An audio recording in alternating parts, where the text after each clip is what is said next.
సెల్లో పెట్టారు అధ్యక్ష. 16 రోజులు నిద్రలేని రాత్రులు గడిపిన పార్లమెంట్ సభ్యుడిగా, పార్టీ వర్కింగ్ ప్రెసిడెంట్గా అయినా నేను కక్ష చూపించలేదు అధ్యక్ష. నిజంగానే నేను కక్ష చూపించదలుచుకుంటే మీ కుటుంబంలో ఒక్కరు కూడా బయట ఉండరు అధ్యక్ష. అందరు చెర్లపల్లినే నేను ఎలా ఎన్నికల ముందు చెప్పినట్టు మీకు డబుల్ బెడ్రూమ్ ఇల్లు మీరు పేదలకు కట్టియలే, మీ గ్యారంటీ కట్టిస్తే మీ కుటుంబానికి డబుల్ బెడ్రూమ్ ఇల్లు అని చెప్పుంటే అధ్యక్ష. ఎన్నికల హామీలు అమలు చేయలేదంటుంది కదా అధ్యక్ష. ఎన్నికలప్పుడు ఈ హామీ కూడా ఇచ్చిన, ఆ కుటుంబానికి చెర్లపల్లి జైల్లో డబుల్ బెడ్రూమ్ కట్టిస్తా, కొడుకు కోడలు అల్లుడు బిడ్డ ఉంటే వేరే వేరే ఎందుకుంటారు, అందరినీ కలిసి ఒకటే దగ్గర ఉండేటట్టు కట్టిస్తాను. కానీ ఆ హామీ కూడా నేను అమలు చేయలే, ఎందుకంటే నేను విఘ్నత ప్రదర్శించాలనుకున్నా. ఈ అధికారం ప్రజలు ఇచ్చింది ప్రజల సంక్షేమం కోసం, తెలంగాణ రాష్ట్ర అభివృద్ధి కోసం, పారదర్శకమైన పరిపాలన అందించడం కోసం నాకు అధికారం ఇచ్చిండ్రు. ప్రజలు ఇంత పెద్ద అధికారాన్ని, ఇంత పెద్ద బాధ్యతను ఈ వయసులో నాకు అప్పచెప్పింది నా కోపం కోసమో, లేకపోతే నన్ను నా పట్ల వాళ్ళు వ్యవహరించిన విధంగానే వాళ్ళ పట్ల నేను వ్యవహరించడానికి ప్రజలు నాకు అధికారం ఇవ్వలేదని విచక్షణను ఉపయోగించి ఈరోజు కూడా వాళ్ళ మీద ఇంతవరకు అక్రమ కేసులు పెట్టలేదు అధ్యక్ష. కానీ సొంత పార్టీ ఆఫీసులో కూలీ మనుషులను తెప్పించి రికార్డ్ చేయించి పచ్చి బూతులు మీరు తిట్టిస్తే కూడా చెంపలు వలగొట్టేంత శక్తి ఉన్న సంవయనంతో ఊరుకున్న అధ్యక్ష. ఎవరైనా బజార్లో ఏదైనా మాట్లాడితే మాట్లాడిన దాన్ని కూడా సెన్సర్ చేస్తాం. బూతులు మాట్లాడినప్పుడు ఒక బీప్ పెడతాం అధ్యక్ష, టెలికాస్ట్ చేయొద్దని.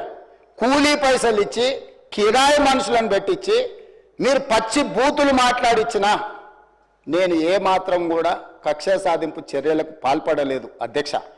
కాబట్టి ఈరోజు మేమేదో కక్షా చర్యలకు పాల్పడుతున్నట్టు, మేము కక్షా చర్యలకే పాల్పడితే ముఖ్యమంత్రికి ఉన్న విశేషమైన అధికారాలతో మీరు ఒక్కరైనా బయట ఉండేటోళ్ళ.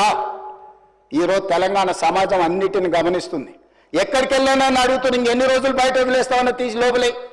అసలు నువ్వు లోపలేస్తావనే కదా నీకు ముఖ్యమంత్రి పదవి చేసింది, నువ్వెందుకు ఇట్లా సమయం పాటిస్తున్నావు లోపలేయమంటే కూడా నేను ఏ రోజు కూడా అటువైపు పోయలేదు అధ్యక్ష. అదేవిధంగా ధనిక రాష్ట్రం, మేము హామీలను అమలు చేసినాం. ఇక మేము సత్యహరిచంద్రుడు కూడా మమ్మల్ని చూసే నేర్చుకోవాలి, ఆయన కూడా మళ్ళీ ఆదర్శంగా తీసుకోవాలి. ఇట్లాంటి మాటలు మాట్లాడుతుంటే పర్వాలేదు, వాళ్ళ గొప్పతనాలు వాళ్ళు చెప్పుకుంటే, నా ఇప్పు నువ్వు గోకు, నీ ఇప్పు నేను గోకుతా అనే పాలసీలో వాళ్ళ గురించి వాళ్ళు గొప్పలు చెప్పుకుంటా అంటే నాకు అభ్యంతరం లేదు. కానీ ఒకటి రెండు విషయాలు, తెలంగాణ సమాజం వ్యవసాయ కూలీలు, వ్యవసాయ రైతులు, వ్యవసాయం మీదనే ఆధారపడ్డ ప్రజలు తెలంగాణలో దాదాపుగా 70% ఉన్నారు. 2014 ఎన్నికలలో ఘనత వహించిన చంద్రశేఖరరావు గారు రైతులకు ఇచ్చిన హామీ ₹1,00,000 రుణమాఫీ చేస్తా అని అధ్యక్ష. ఎన్నికలయ్యి అధికారంలోకి వచ్చిన తర్వాత మొత్తము ఏకదాటిగా ₹1,00,000 మేము రుణమాఫీ చెయ్యము, 4 విడతలుగా చేస్తామన్నారు అధ్యక్ష. ప్రతి సంవత్సరం మేము 25,000 4 విడతలే చేస్తామన్నారు. వీళ్ళు మొదటి 5 సంవత్సరాలు 2014 నుంచి 2018 వరకు ఎన్నికల వరకు వీళ్ళు చేసిన రుణమాఫీ ₹16,143 కోట్ల అధ్యక్ష. ఇందులో 4 విడతలుగా వీళ్ళు రుణమాఫీ చేసినందుకు, 4 సంవత్సరాలు వాయిదాల మీద చేసినందుకు దాదాపుగా మిత్తి కింద ₹2,630 కోట్ల పోయింది అధ్యక్ష. నికరంగా మిగిలింది వీళ్ళు చేసింది మొదటి 5 సంవత్సరాలలో ₹13,514 కోట్ల అధ్యక్ష. మొదటి విడత 5 సంవత్సరాలు కలిపి వారు చేసిన రుణమాఫీ. రెండవ విడత మళ్ళీ చెప్పింది అధ్యక్ష, మొదటిసారి చేయలేకపోయినాం, రెండవసారి గ్యారెంటీగా చేస్తాం, ఈసారి మమ్మల్ని నమ్మండి అన్నారు.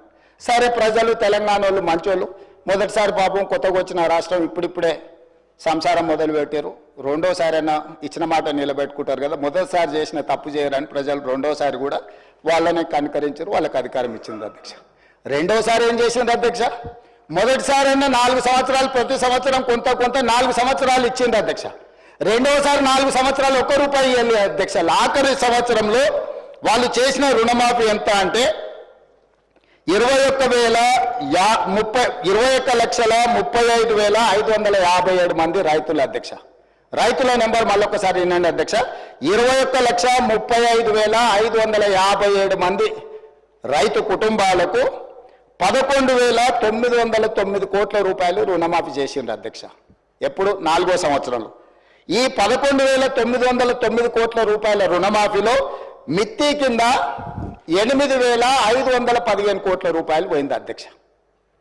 కొండ నాలుకకు మందేస్తే ఉన్న నాలుక ఊడిపోయిందని వీళ్ళు 11,909 కోట్ల రూపాయలు రెండో విడత 4 సంవత్సరాల తర్వాత రుణమాఫీ చేస్తే 4 ఏళ్ళు వీళ్ళు సున్నా రుణమాఫీ చేసినందుకు మిత్తి కింద 8,515 కోట్ల రూపాయలు పోయింది అధ్యక్ష. రెండు కలిపి 10 సంవత్సరాల వాళ్ళ పరిపాలనలో 2 సార్లు అధికారాన్ని ప్రజలు వాళ్ళకు అప్పచెప్తే రెండోసారి 3,394 కోట్లు, మొదటిసారి చేసిన రుణమాఫీ 2 కలిపితే 10 సంవత్సరాలలో 16,908 కోట్ల రూపాయలు వాళ్ళు రుణమాఫీ చేసిండ్రు అధ్యక్ష. 10 సంవత్సరాలు, మొదటిసారి 1,00,000, రెండోసారి 1,00,000, మొదటిసారి విడతల వారిగా, రెండోసారి 4వ సంవత్సరంలో చేసిన రుణమాఫీ 16,908 కోట్ల రూపాయలు అధ్యక్ష వాళ్ళు చేసింది. ఇక నన్ను అడుగుతున్నారు, నువ్వు ఎన్నికలలో హామీ ఇచ్చినావు కదా, నువ్వు చేసినావా చేయలేదని. నేను అది కూడా చెప్తా అధ్యక్ష. 25,35,964 మంది రైతులకు 20,617 కోట్ల రూపాయలు నేను రుణమాఫీ చేసిన అధ్యక్ష. 10 నెలలు తిరిగే లోపల 10 ఏళ్లలో ఆనాటి చంద్రశేఖరరావు గారు చేసిన రుణమాఫీ 16,908 కోట్ల రూపాయలు అయితే 10 నెలలు తిరగక ముందే 25,35,964 మంది రైతులకు 20,617 కోట్ల రూపాయలు రుణమాఫీ నేను చేసిన అధ్యక్ష. 2 లక్షల వరకు ప్రతి రైతుకు రుణమాఫీ చేసింది నేను. ఇవాళ తమరి ద్వారా వారిని అడుగుతున్న అధ్యక్ష, నేను 10 ఏళ్లలో మీరు చేసింది ఏంది, 10 నెలల్లో నేను చేసింది ఏంది? ఇప్పటికైనా మీ ఆలోచన విధానంలో మార్పు రాకపోతే, ప్రజలు శిక్షించినా, ప్రజలు ఉరిదీసినా మీ ఆలోచన విధానంలో మీకు మార్పు రాలేదు అధ్యక్ష. అదేవిధంగా వాళ్ళు రైతు బంధు గురించి చెప్తారు అధ్యక్ష. రైతు బంధు వాళ్ళు ఎన్నికల ముందల ఎగనామ పెట్టి ఎలక్షన్ కోడ్ను అడ్డం పెట్టి పారిపోయినారు అధ్యక్ష. పారిపోతే ఎన్నికల కోడ్ను అడ్డం పెట్టుకొని ప్రజలకు పంగనామం పెట్టి పారిపోతే ఎన్నికల తర్వాత డిసెంబర్ 7, 2023 నాడు నేను అధికారం చేపట్టిన తర్వాత వాళ్ళు ఎగ్గొట్టిన రైతు బంధు 7,625 కోట్ల రూపాయలు నేను చెల్లించిన అధ్యక్ష. వాళ్ళు పారిపోయినరు కదా అని నేను వదిలేయలే. రైతుల పట్ల నాకున్న చిత్తశుద్ధి, వాళ్ళు ఇస్తామని ఎగనామం పెట్టిన రైతు బంధు పథకాన్ని కూడా నేను ముఖ్యమంత్రిగా బాధ్యత చేపట్టిన తర్వాత మా మిత్రుడు బట్టి విక్రమార్క గారు ఆర్థిక మంత్రిగా, అయ్యో రైతులు మనోళ్ళు, దిగిపోయినోడు ఎట్లాగో దిగిపోయిండు, దిగిపోయినోడి మీద మన నెపం నెట్టేసి రైతులకు అన్యాయం చేయొద్దు, ఈ రైతులను ఆదుకోవాలని 7,625 కోట్ల రూపాయలు మొదటి విడత రైతు బంధు పథకాన్ని నేను చెల్లించిన వాళ్ళు పంగనామాలు పెట్టిన రైతు బంధు అధ్యక్ష.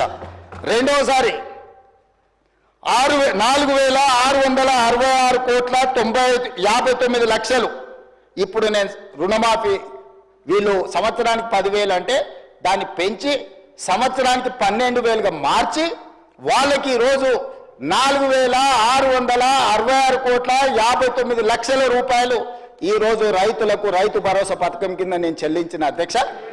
టోటల్గా ఇప్పటి వరకు రైతు భరోసా పథకం కింద 12,291 కోట్ల 73 లక్షలు ఈరోజు నేను రైతులకు రైతు భరోసా పథకం కింద నేను ప్రభుత్వాన్ని ఏర్పాటు చేసిన తర్వాత నేను చెల్లించిన అధ్యక్ష.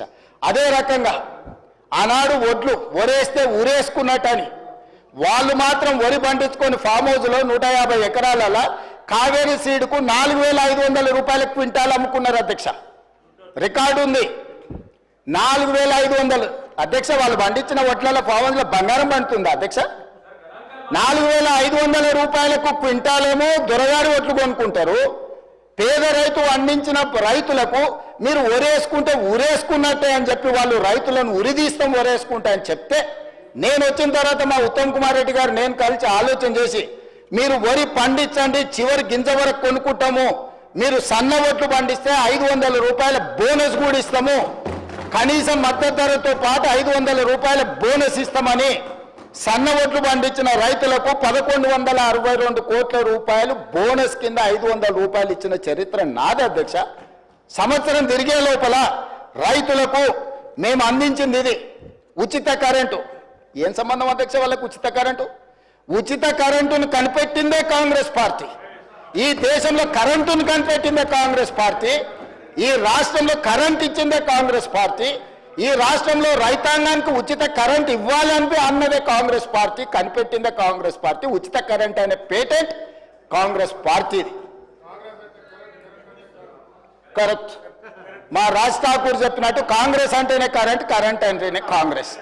అట్లాంటి కాంగ్రెస్ పార్టీ కరెంటు మీద, ఉచిత కరెంటు మీద 29,14,692 మంది రైతులకు 15,300